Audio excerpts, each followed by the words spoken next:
Right, so in this video, pakita natin sa inyo paano tayo mag-draw ng trend line. So, with the trend line,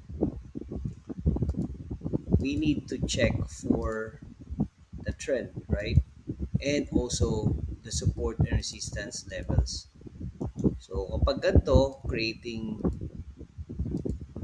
pag ganitong creating lower highs and lower lows, and obviously it's an uptrend, okay? So it's not a straight up. Hindi yung prices and yung asset na trade natin or kahit na anong tradable asset, it's not going straight up. Okay? And here's what we need to practice, no, yung eye natin for detail when it comes to drawing and knowing where the direction is going. Yan. So pag ganito, of course, going down, right? And there's this what we call ranging. Nagre-range lang. So possibly na tumaas siya ng konti, then like that. Okay? So it's not a straight line and it's not going to be on exact same place. Okay? So it's more like a zone.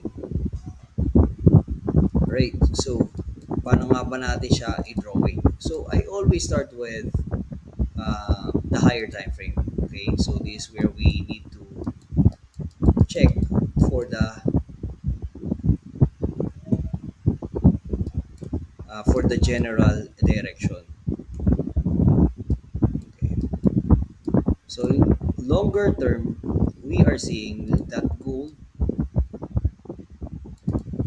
is bearish.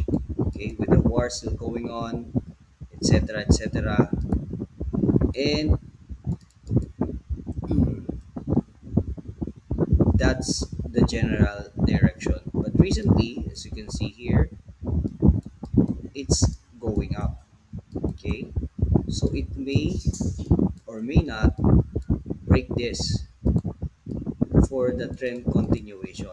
Okay, so first you look at the general direction and then you find some key levels. No? So here, why are we drawing an uptrend? Okay, it may be longer term bearish, but um, recently it's showing higher highs and higher lows. So nagre-rebound siya dito. No? And possibly it may hit this higher trend line ng channel. Okay? So that's our bias and that's our assumption. Okay? So it's creating higher highs and higher lows, being bullish for the meantime until it reach 5,000 levels, which is the higher trend line of this channel. Okay, that's how we draw it. And then we look for precision sa lower time frame. As you can see, nagano pa, nag-materialize pa yung drenowing natin sa higher time frame, no? So, mas maraming action dito. It's making sense na talagang umakyat pa siya, no? So, that's what we are seeing here for this trend line, okay, for this channel. Okay. So, how do we trade it? Since we are making an assumption that it's overall bearish, but it's temporarily going up until such time na it hits this. Okay, and also it breaks this for it. Right, we can go even lower. You can go for M5 or M1 for a much precise or much lower pips, no, na pwede nating i-trade. But from here, actually we can just wait it out, okay, and look for a long position, okay, until such time that this trend, itong lower trend line is not violated or hindi pa nabe-break. can make, or we can still ride this trend. Okay, we can target this one 4798, or this one, but safer is 47 or 48, 4798 or 48. Yeah, and it's gonna give us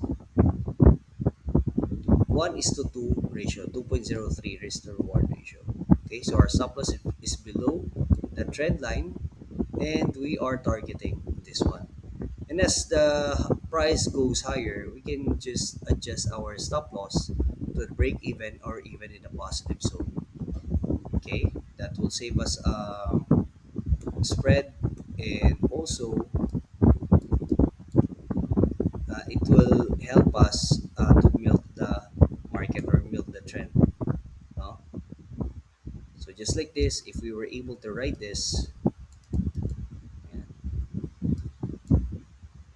okay, so umakyat siya dito, lumayo siya sa lower trend line, bumalik siya.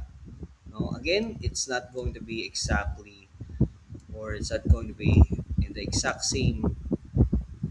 Yan. So, kumbaga sa iba, tumatama siya dyan, pero sa iba medyo bitin. So, kaya lalagyan natin siya ng konting allowance, no? Room for error. And that's the reason why we put stop loss here. Okay?